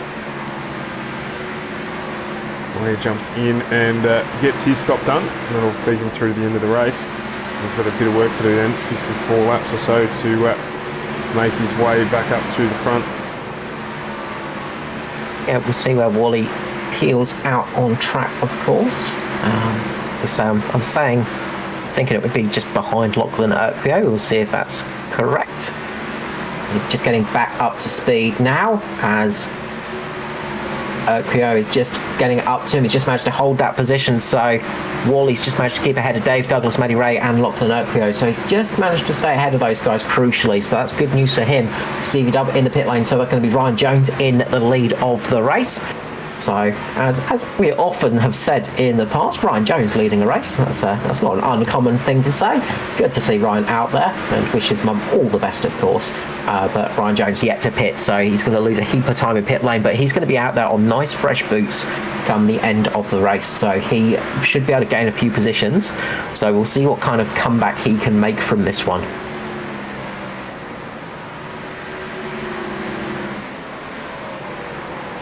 And you can see just behind Ryan Jones at the moment is Jason Martin. He is trying to put some pressure on and get back that lead position. And this is a battle for position now. This is not just for lead laps. The 22 there as well, just getting past on a slightly different strategy as well. So Ryan Jones just letting those guys past, and he's just trying to maneuver himself around a little bit, and he's going to be chopping down in front of those cars, I reckon, next lap round to try and get into pit lane. He's just sort of been a bit blocked off because there's quite a lot of cars underneath him at the moment, just trying to make positions. So Ryan's finding the hard part now is he's sort of unable to get to that low line to get into pit lane at the moment. And he finally manages to get there. But Jason Martin has taken back the lead of the race. He has indeed, so it's played out well. So it is the three resuming their pre-pit stop positions. Martin, Mickelmore and Foster in the lead of this race, with Hamish Gallagher in fourth. Josh Carroll-Walden, he's moved up into fifth position. Michael Skirl in sixth. And it's Brenton Hobson, Neil Pearson, Daniel Heddersheed, and Danny G. So at side of Justin Witcher, Dave Douglas, and Raymond Yeager, everyone else has made their pit stop for the night.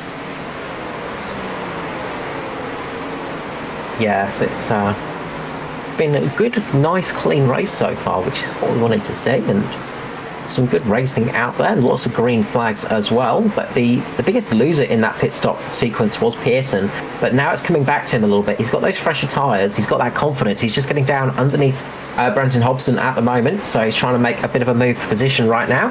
So Pearson is trying to get up to P7 right now, and he's going to drive it right underneath Hobbo. And he's going to have faith that his tyres are going to have a bit more grip, and he does indeed. Drives it right underneath him and gets that position back. So Pearson now is going to be trying to work his way up through people like Skurlock, JCW, Hamish Gallagher, Foster.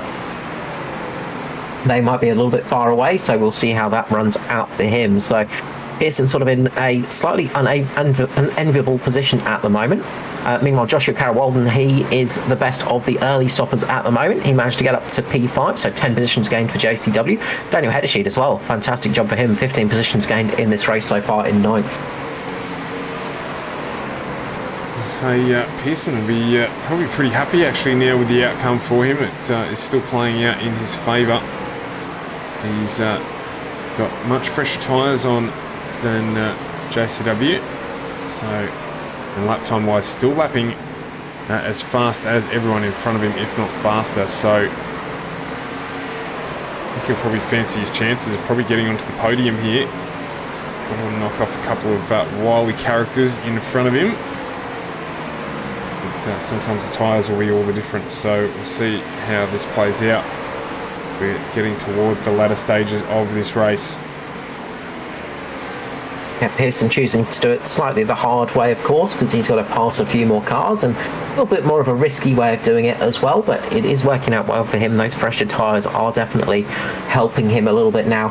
He just got past Michael Skurlock, and he is going to be catching up to JCW as well. And the thing for Joshua Carroll-Walden, he's not going to have the grip to really defend as much as he wants to. You can see just in the background there, Skurley just getting a little bit loose on the exit. That's going to give Hobbo the chance to make a move, as well as Ryan Jones, who's a lap down at the moment, but he is trying to get his lap back right now, so he is going to be scything his way through the field on those fresh tyres.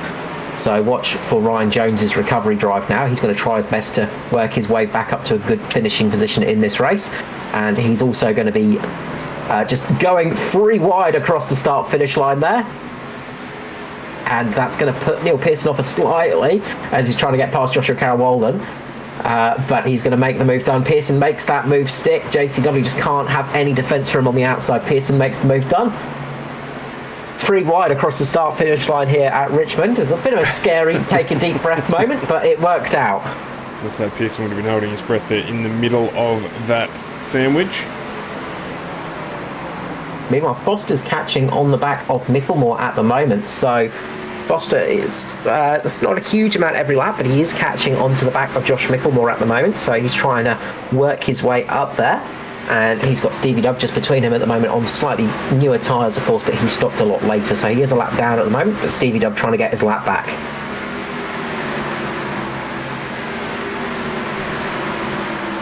Yeah. Interesting thing there, yeah, is that variation in pace at the front. Jason Martin still, last time around, the sub 223 second mark. Just jumping back to Hobson, he's just had an absolute flyer, just getting past Scully and Carroll-Walden there. So Hobbo just working his way up to P6 there. There may have been a little bit of a mistake from somebody there, because he's just gone flying up past a few cars. So yeah, just scything his way up through the field and just doing the job on JCW as well. So Hobson on a bit of a move as well. We know he's a strong driver, so he'll continue to go and get stronger and stronger in this series. Probably is he able to hunt down that pre-qualification for the start of next season, Carl, just through this? No, he's well out of that. Not enough participation. No, he'll have to do something miraculous. Well, if he wins the next 8 races, he could. but it's going to be a little bit tricky for that fall in that respect. But he is definitely putting a good show on, and he's going to be trying to avoid incidents as well, just so he can lock himself into the next race as well, just to get a little bit of extra experience in that respect. So he's just out there for the experience, just to get the idea of the pace. He's got such good pace at the moment.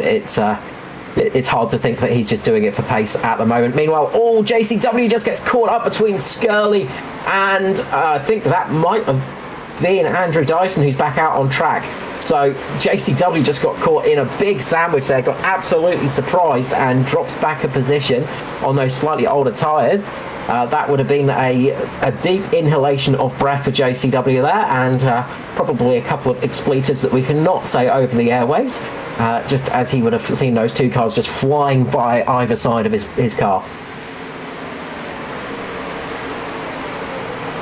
They continue to survive and go another day. Hobbo pressing his claim, as we said, into P6. Neil Pearson just not able to close much more of the gap at the moment to Hamish Gallagher. And Edward Foster has continued to close that gap ever so slightly. I think Pearson's tyres are now just dropped off to that sort of, they've plateaued a little bit now, so Pearson's setting similar lap times to the guys around him, so he's not going to make up many more positions from where he's at, unfortunately. So Pearson's just out there now, just trying to keep that position to defend P5 and pick up any scraps that drop off as well. So if anyone makes a mistake in front of him, of course, then he will be there to pounce on them if that happens. Meanwhile, Philip Worley's charging his way back up through the field on those slightly fresher tyres now. So he's got that advantage of those fresher tyres. He's right behind Joshua Carroll-Walden, I should say, sorry. He's just got past Daniel Hedesheet. So Philip Worley on a bit of a charge at the moment in the sour purple DPR car.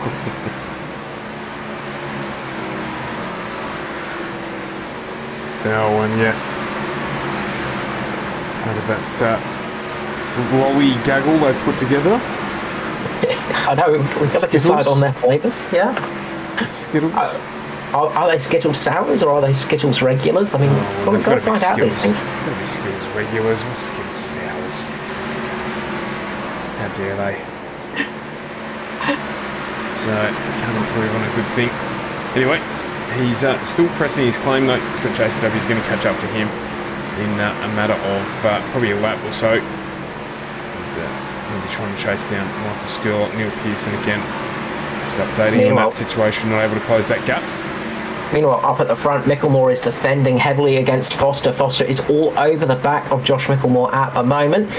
He can see a chance for P2 right now, and he is looking at it hard. So he's putting all the pressure he can on that Mitch car.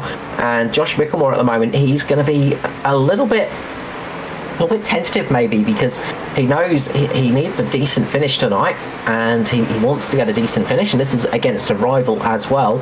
But with that very poor start to his season, he probably doesn't want to go losing too many positions, so he might be a little bit less defensive than he normally would be. So it could be that sort of championship conservation mode going on for him. But I know how hard these guys race, and usually they just go, well, we're just racing for the racing, we're not racing for the championship. So I think we will probably see some good defending here from Micklemore, but Foster looks to have a little bit more of a settled car at the moment. We've got Dave Douglas behind him, who is on some much fresher tyres. So Double D has just come into pit lane and slapped on some fresh tyres, so he's out there flying, as well as Andrew Dyson in the orange flavoured DPR car, who's out there just to get a few laps under his belt, try and get a finish. As a caution comes out, we've got a caution, and I think it might be Lachlan Urquio. It is indeed Lachlan Urquio. He's had an issue there. Looks like he's just run up into that wall. Big tank slapper. He's had a moment coming across the stop just into turn one. The end stepped out on him, and he just could not get it saved after that, and then got up on the marbles, and then around she went. Held the brake, managed to spin it around in the right direction, and then just get it moving straight away, so he didn't get anybody's way. So good save there from Lachlan Urquio. So good save there from Lockie, but yeah, that was just one of those moments. I think he just got tyres dirty, and that has really hurt them. So we're going to see cars coming into pit lane now, slapping on a fresh pair of boots for a 23-lap dash. 127 laps without a caution. I was about to say. And here it comes. Gone the whole, basically the whole race distance without a caution, and then we are here right at the end of the race. So it's be a brave person who sticks out there and doesn't take tyres. And are we going to see anybody gamble with just 2 sets? So Foster, Martin, Micklemore all take 4 sets of tyres. Is anybody going to be gambling on just the 2? Meanwhile, Ryan Jones is now taking the lead of the race. So he's, I think, maybe, no, timing screen's playing up. We'll see how that one goes, because I think he might actually be in the lead there. Yes, he is, because he stayed out, of course. Although he might have to give up position. Jason Martin might just be in front of him. He's jumped in pit lane anyway, yeah. so... Yeah, he will be coming in, so he's going to come in and grab a fresh set of boots. So it's Josh Micklemore, Jason Martin, able to foster our front 3. Hamish Gallagher and Neil Pearson. So not a lot of change in the order, but everyone on fresh tyres. So it'll come down to who can drive it out. This is going to be a dash to the finish now. This is going to be a bit of a sprint race. So this is where we could see a couple more cautions appearing, because people are going to be getting a little bit more racy now. But watch out for Mitch Motorsport. They've got 3 cars in the top 4 at the moment. So they are looking pretty good. You've got Neil Pearson sitting there in 5th, Brendan Hobson 6th, Michael Skurlock 7th, 8th is Philip Hawley, Joshua Carroll-Walden in 9th, and Daniel Heddershid in 10th. So we've got a very, very good race coming up, I think, and a very good sprint as well. I think we're going to see a few people just throwing caution to the wind a little bit here as well, and just trying to up their position a little bit, and maybe try a few of the old dive bombs as well. Well, hopefully not too many. Fingers crossed it's successful dive bombs. It's closed everything up for everyone. Everyone's car's pristine. All Mr. Sheen's this evening. There's a couple of little nicks here and there on a few vehicles, but most of them are very clean indeed. The man we're looking at now, Luke Trahere, he has got a little bit of damage on his front right, so there's a little crinkle on that car, but it's nothing too noticeable, especially from this camera angle. But yeah, a lot of cars are very clean out there tonight. There's not many with damage. Probably quicker to mention the ones that do have damage than don't have damage tonight, which is a rare thing. But they are lining up 2 by 2 now. So it's the Noah's Ark of NASCARs for the Cup Series here at Richmond Raceway on FGM E-Cars for the chase. It is going to be Jason Martin leading away. When does he drop the loud pedal? He drops it now. Gets a good restart for Martin. Foster's going to try and get a good start underneath Josh Micklemore. He's going to want to try and get that position quick. But you can see Hamish Gallagher there on the high side trying his best to defend and get Foster as well. Foster's keeping that in mind. Josh Micklemore just gets a little bit of wiggle coming off the corner. Loses a little bit of speed. That could give Foster the opportunity he needs. Can't quite make advantage of it yet. Micklemore goes round. He loses the rear. That's going to give Foster second place. Skurley sees it, he drops right down, thinking there was going to be a big accident there. Not so much. Skurley manages to get the car saved. So does Micklemore, though. Micklemore keeps 3rd place somehow. Hamish Gallagher there in 4th has got Neil Pearson all over the back of him. Pearson going down the inside, trying to make a move. JCW gets in front of Skurley. There's a little bit of contact. JCW saves the car. Skurley manages to keep the position. Neil Pearson goes round. Pearson has gone round and the caution is out. That is a huge change there. Neil Pearson, of course, race winner last week. Gone round, drops him down to P16. On board with him there. You see the slide that he had. Very, very congested in the field there. 3 wide. A couple of drivers lucky to get away with it, but unfortunately Pearson's come to the rear end. Just breaking away from him. No damage done though. A little bit too much throttle for Pearson there, and that's going to cost him dearly. So just gone on that throttle a little bit too early. Other person this helps is Josh Micklemore, of course, who had that incident. Just able to keep it going, but did have that incident that allowed Foster to break through. And I don't know if we can jump back to see JCW just before that incident. JCW and Skirley, because Skirley got into the back of JCW. JCW somehow managed to keep that car pointing in the straight direction, and Philip Worley had his heart in his mouth in that position. So there was a big moment between those cars as well, just before Neil Pearson had that incident. So should be able to just see that's just the end of it there. So yeah, that was just that big moment. You can see Pearson just down there as well. Skirley very lucky to have missed the spinning Neil Pearson. So yeah, these things can get a little bit sketchy on restarts. So watch this. I think this is it. So just see on the next lap. So coming in here, JCW goes down. A little bit of a touch there from Skirley, and JCW somehow keeps it going in the right direction. Philip Worley just going, oh gosh, what's going to happen here? And then all of a sudden he sees a car in front of him spinning as well. That would have been a adrenaline-filled lap. And 3 wide at the time as well. So just to make things a little bit more interesting.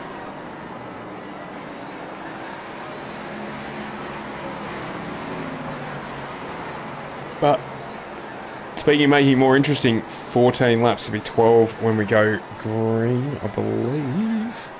And it's going to be a 12-lap sprint. We pitted in, only Pearson and Urquio did jump in, so watch for Pearson to be aggressive on the restart. Pearson will have really damaged those tyres with that spin as well, so those rears will have been screaming in agony after that spin too. So he'll probably just wanted to chuck a fresh set of boots on it and just clear his head as well. So not the restart he will have wanted. And this is the thing about the chase, is 1 week it could be looking spectacular for you, and the next week not so much. Yeah, well, you said that about Josh Micklemore last week, because of course he had a night to forget, and he's currently back up into 3rd. So there's always opportunity. Just have to be in the right place at the right time, and as is often the case in motorsport, that is a very important skill to have, or at least a luck thing to have. If you can be lucky enough to be in the right place at the right time, it can be very useful for you. Foster's move on Micklemore is crucial for him, because this gives him the opportunity to try and jump Jason Martin on this restart. He doesn't have a Mitch car in front of him. He has just got one below him, so Foster is going to be trying his best to get past Jason Martin. Of course, Josh Micklemore will be desperately trying to get past Foster, and Hamish Gallagher as well. And there are 3 Mitch cars in the top 4 at the moment. Watch out for Skirley. Brenton Hobson as well, Hobbo down there on the bottom line. Got Joshua Carroll, we know he can be quick, and he's going to be wanting a solid result as well. This is going to be a fun restart, but it is Jason Martin who's going to be leading us away again with 11 laps remaining here at Richmond. This is going to be a this could be an absolute classic finish to it. Yeah, I reckon we might find that it is going to be exactly that. We have experience at the front. The pace car pulls in. It's Jason Martin. He's waiting, and he goes. And the Mitch Motorsport pairing head off. Edward Foster just slightly missing the start there. Good from both the Mitch boys, minimising the wheel spin to make sure they get there. But Foster's on the outside. He's got Hamish Gallagher behind him. Brenton Hobson down on the low line. To get this one back underway, Foster's closed back up onto the back of Josh Micklemore. Yeah, you could see there that the Mitch boys were really thinking about that one, and Foster just got caught out a little bit on that restart, just didn't get his foot down. It's milliseconds in those restarts that count, and it was just that, and Micklemore just really offensive there as well, just getting right up in front of Foster as well, trying to cut him off and give Hamish Gallagher the opportunity to try and make a move there as well. I think Barry Neal's got up, and we've got a car up into the wall, and we've got a caution now. We do.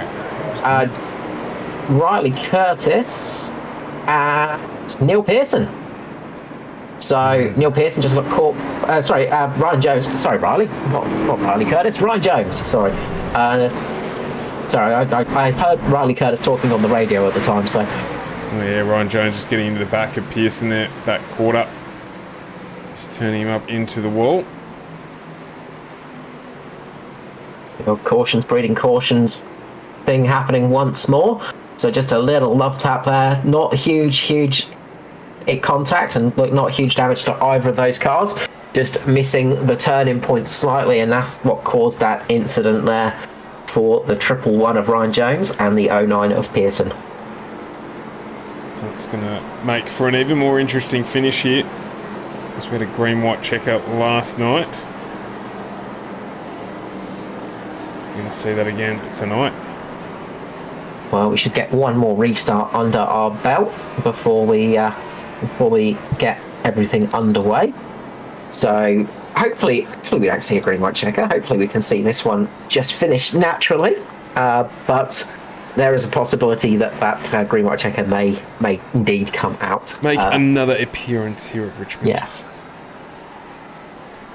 So the Mitch boys are going to do that restart all over again. And if there's something Mitch Motorsport is good at, it's restarts. There's not really a lot that they're not good at, in all honesty. But restarts is definitely one of their strengths. Most certainly. Just having a look. Daniel Heddersheed up 13 places, biggest mover of the evening so far. Currently just outside the top 10 in P11. So can he crack the top 10? Brenton Hobson in P5, another really strong race from him. And yeah, it's Hobbo. What you sort of come to expect it from Hobbo, but this is a very different style of racing for him. He's not got as much experience on the ovals as he has got on the road circuits, of course, and it's a slightly different style of driving for him. So it is definitely a different series and a different style of racing, and it's something that he is a little bit newer to. We're used to saying Hobbo up in the top 5 for many different series when it comes to, proper for road car racing and street racing, things like that. But for oval racing, not so much. So again, a really strong night for him. Hamish Gallagher, 5 positions up into P4 at the moment, so he's doing a strong one. Joshua Carroll Walden, up 8 positions as well, so he's having a strong run too. So he's going to hope to try and keep up there after his relatively good finish in the chase last time out. So all valuable points to come towards the end of the season for those final 8 races. Definitely so.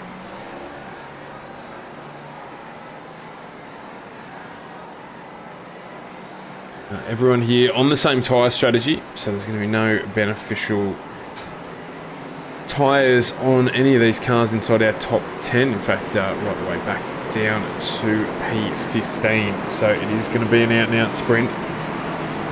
We saw Mitch work together as you'd expect. Good start last time. Now they've got 1 and 2, so they can control the line. They can force Foster into a position. Of course, Hamish Gallagher just jogging on the spot in 4th, so Mitch everywhere around Foster. He's got Hobbo behind him. He's not going to hold back. Michael Skurlock could be liking his chances from here to get a podium. There's Joshua Carroll Walden, so there's plenty running here. You can see Foster getting right up on the back, but there's a check-up. A little bit of a check-up there at the start, and that has affected Foster's restart. So it is, again, Martin and Mickelmore get away really well. Gallagher on the outside of Edward Foster. He's not going to be able to get anything done there. Brenton Hobson still in 5th position. As a dive down by Gallagher. Wally into JCW, and we're going to get a caution. JCW and Barry Neal around. Huge wreck at the back. Huge wreck. So, huge wreck. Unfortunately. Go back here and have a quick look at this. The green and white check is going to rear its ugly head again. Let's have a look at it here from Joshua Carroll Walden's perspective on the restart. So you might want to actually go back to might want to jump back to Luke Traher, say, if you want to watch on board, but you're just going to see 3 do not go into 1 So Philip Worley makes a move down there on the inside and Barry Neal on the outside, and JCW is just in the middle, nowhere to go. Nothing he can do there.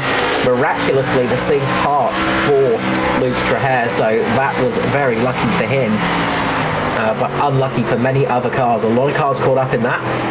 That really caught out a lot of vehicles. Ruben Phelps, Neil Pearson, Scott Griffiths, Riley Curtis, Matty Ray, I think, even got caught up in that one. So a lot of teams, a lot of big names caught up in that incident, unfortunately.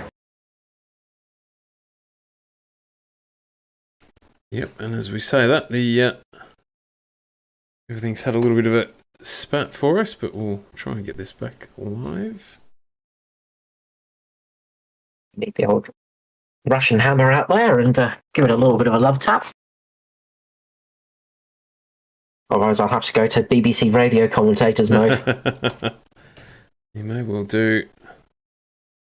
Just had a big hiccup here. Try and get this reloaded and see what happens.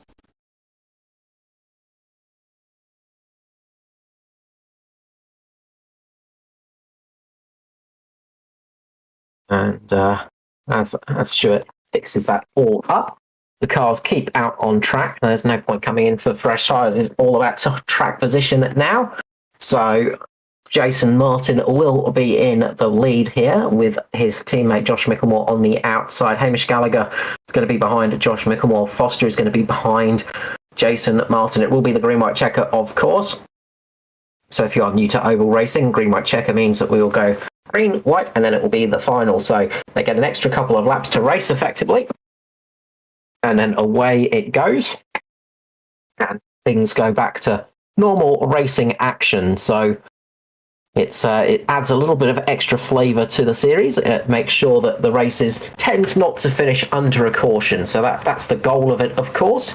But if a caution flag comes out on the next restart, so if, say, we have a restart and the caution flag comes out, and generally that's it, there's no more chances after that. It is that, unfortunately. So we'll hopefully get pictures back to you very shortly. The joys of technology. We've still got a little bit of time under pace cars, luckily. So the cars will be forming up side by side now. And we are back, so I don't have to do a full radio broadcast, unfortunately for you all.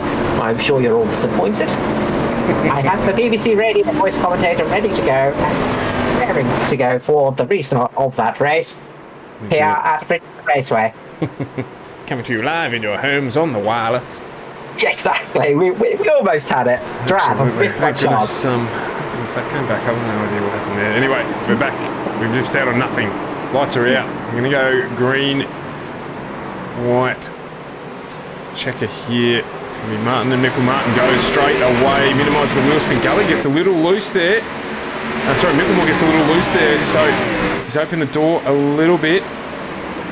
Foster's going to try and get that low line. He's going to sit there. Micklemore's going to make sure he slams that door shut. He can't quite close it enough. Foster just gets a little bit of a bad exit there. That's going to give Hamish Gallagher the chance to get past him.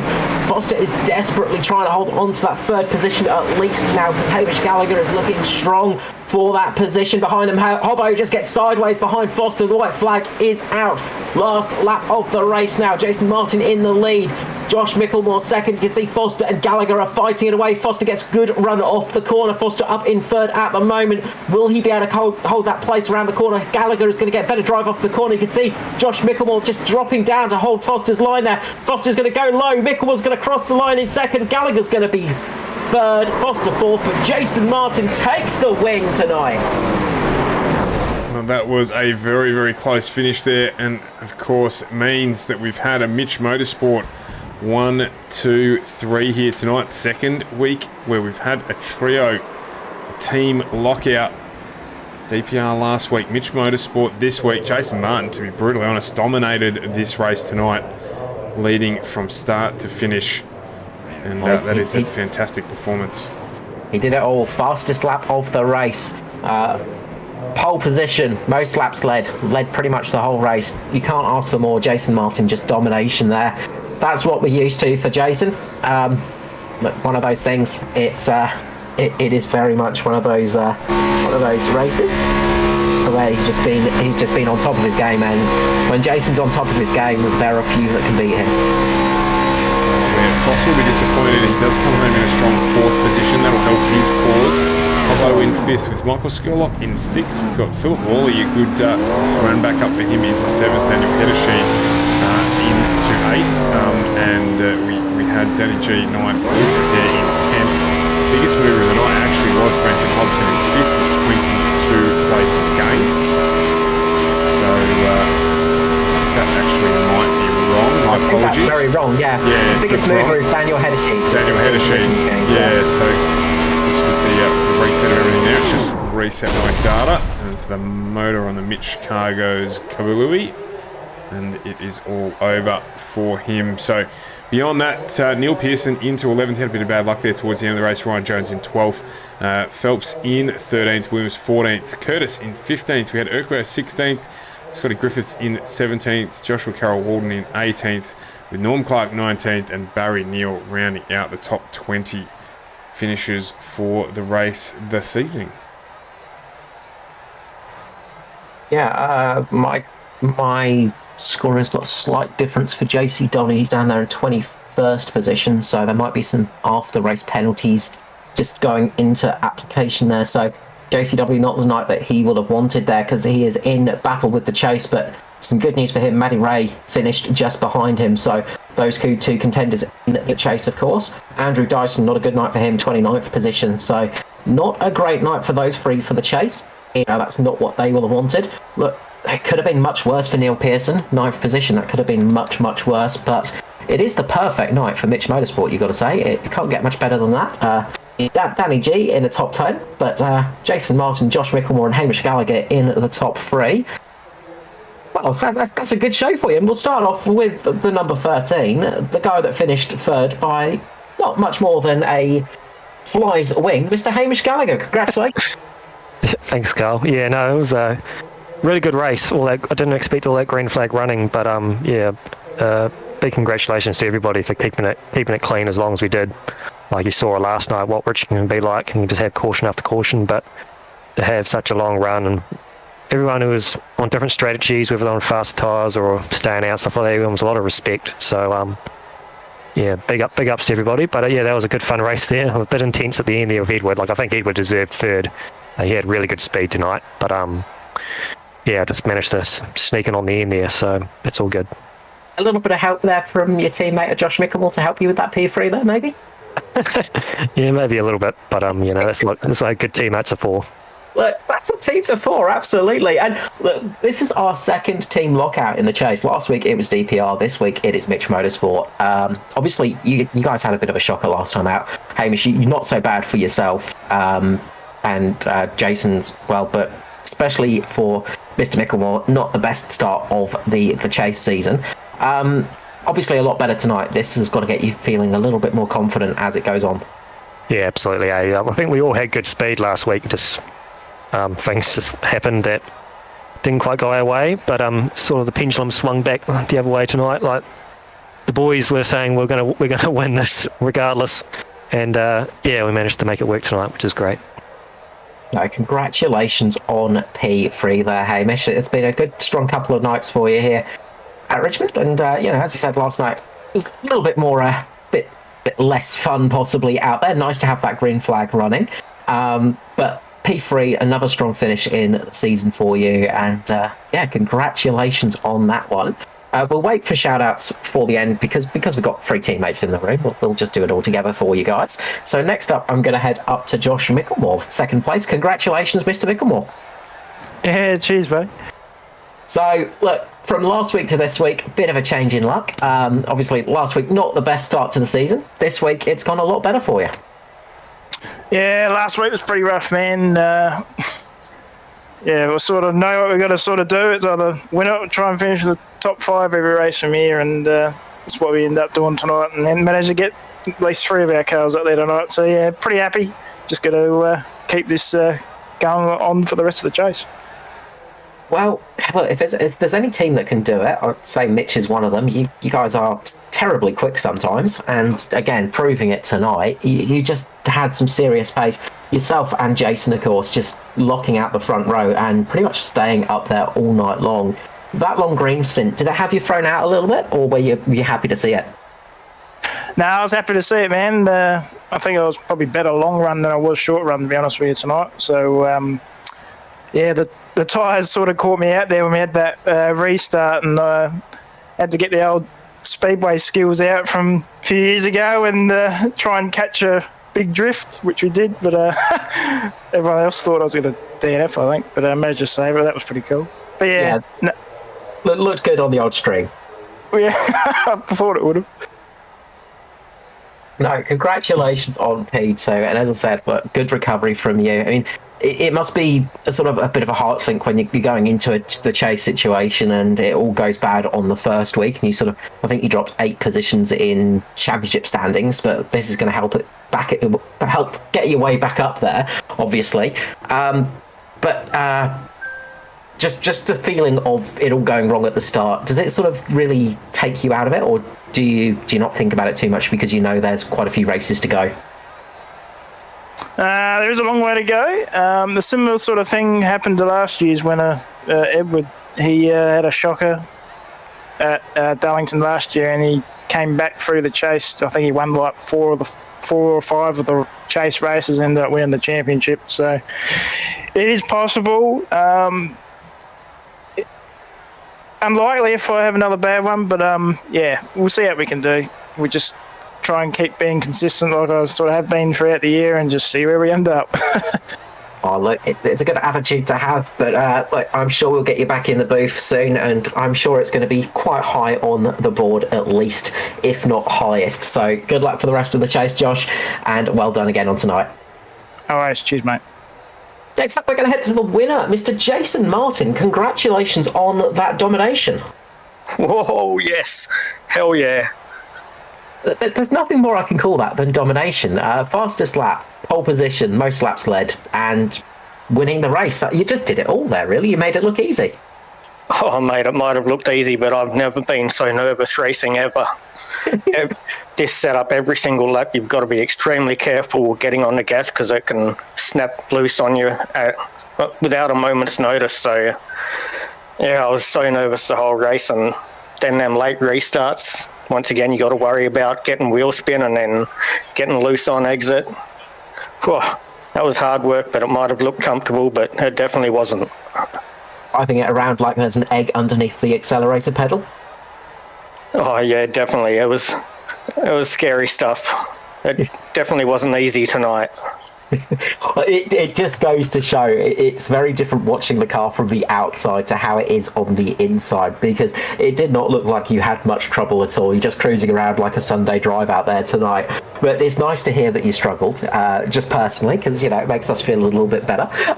But you really did have a fantastic night tonight. I mean, topping the qualifying must have been a good start for you, obviously, but you don't win the race on the first lap. But getting there to the end and just being with that speed as well, you just seem to have just pace that nobody else could manage tonight. Yeah, this has always been one of my favourite tracks, but yeah, oh man, that was hard work. You got no idea how hard that was and how much I was concentrating the whole race. Well, you did a fantastic job of it. Congratulations on the win. It's always good to get you having a win. It's always good to get you back up in the booth. I mean, it's been a bit of a dry season for you, hasn't it? It's only the second win in the Cup Series for you. Yeah, I haven't been able to make practice with the boys, so that hasn't helped me much. So I've been a bit behind, and yeah, not much luck, and everyone stepped up to another level, and yeah, not so easy these days. And Jason Martin saying it's not so easy, you know that things have stepped up a level. Congratulations on that win, Jason. Congratulations on win number 2. Look, this is going to be good news for your chase chances, of course. Still a long way to go. It's just a second round, but obviously not the worst start to the season last time out. You lost a few points, of course, but you're sitting third when we came into this race, and with Neil Pearson and Andrew Dyson dropping down the board a little bit, this is going to sort of probably pop you up into the lead, I would say. Okay, let's end it now then. Yeah, that's it. All done, over and done with. Congratulations, Jason Martin. See you, boys. Thanks for the series. Yeah, seriously. If only I had that power. I would abuse it for bribes, of course. No, congratulations. And obviously, next time out, heading out, are you feeling confidence next round?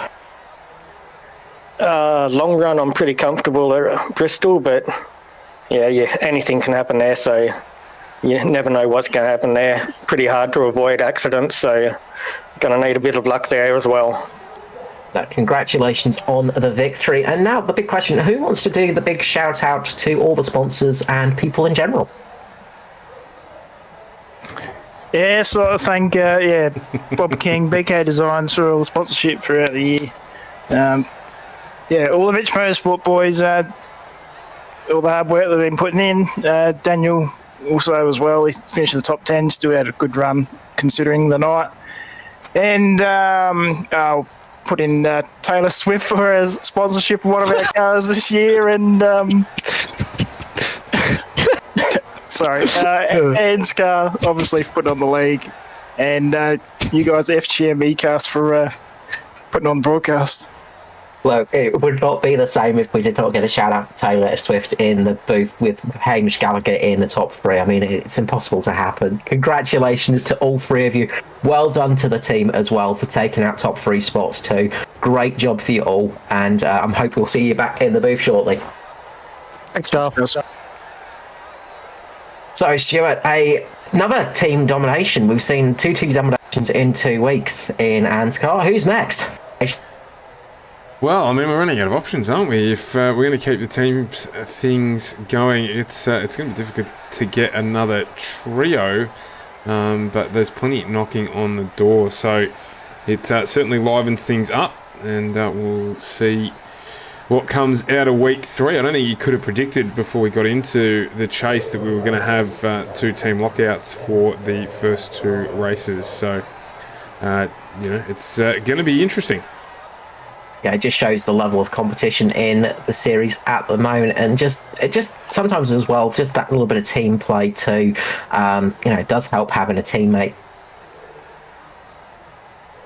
Yeah, absolutely it does. Yeah, absolutely. So you can see the benefit of it there, and it's also telling for those who are trying to chase down these teams, even from the point of view of practice as well. So. Let's see where we go from here. Of course, we're back on Monday night, back in the trucks on FGM eCast, and we're just getting started with the trucks. Things are just warming up. We're heading out to North Wilkesboro for 130 laps, so that will be next Monday evening, and of course back with Ozprome Sim Series, the Xfinity Thunder Series, and of course the Cup again next Thursday. That wraps up a pretty long week for us, Carl. There's been plenty on, and we're going to back it up again next week. So a big thank you, as always.